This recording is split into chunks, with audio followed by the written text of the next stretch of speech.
sensational right to wish the dream, and the dream shows me the wish is fulfilled. It thereby serves a function, the nature of which I soon surprise.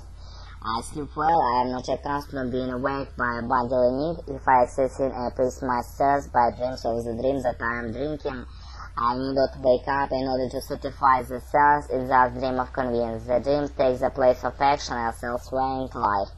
Unfortunately, the need of water to quench this thirst cannot be satisfied by a dream, as can my thirst for revenge upon utter doctrine.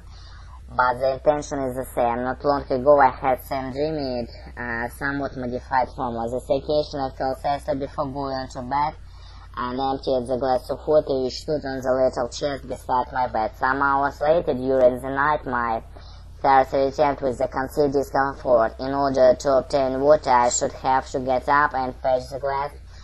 We stood off my wife's bed table. Is this quite appropriate dream? That my wife was giving me a dream from waste. The waste was in truth an century old which I had brought home from Italy, and I had since given away. But the water it tasted so salt, apparent on the account of ashes, that I was forced to awake. It may be observed how conveniently the dream is capable of arranging matters. Since the fulfillment of wishes only purpose, it may be perfectly egoistic. Love of comfort is really not compatible with the consideration for us. The introduction of sedentary earnings probably once again the fulfillment of wish.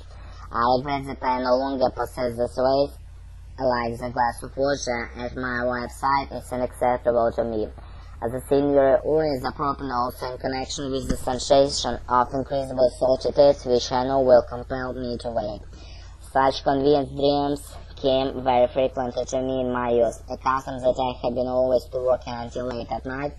Early waking was always a matter of difficulty. I used then to dream that I was out of bed and standing on the washstand. After a while I could no longer shut my nose that I was not yet up, but in the meantime I had continued to sleep. The storm of lethargy dream was dreamt by a young colleague of mine who appeared to share my prosperity for sleep.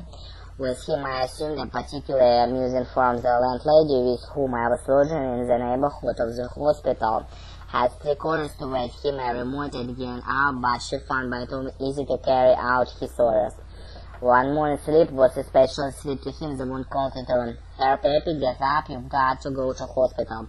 Whereupon the sleeper dreamt in the hospital of a bed in which he was lying, sharp pinned over his Peppy, medical student, 22 years of age. He told himself in the dream, "I'm already in the hospital, I don't have to go there," turned over and slept on. He had thus frankly admitted of himself as a motive for dreaming. Here is yet another dream of which stimulus was active during sleep. One of my women patients who had been obliged to undergo an unsuccessful operation on the jaw was instructed her physician to wear by a day at night cooling apparatus on the affected cheek, but she was in the habit of throwing it off that she had fallen asleep. One day I was asked to reprove her for doing so. She had again thrown the apparatus on the floor. The patient defended herself as follows: "The time I really couldn't sleep was the result of a dream which I had during the night. In the dream I was in the boxing opera. I was taking a lively interest in the performance, but here Репетиторы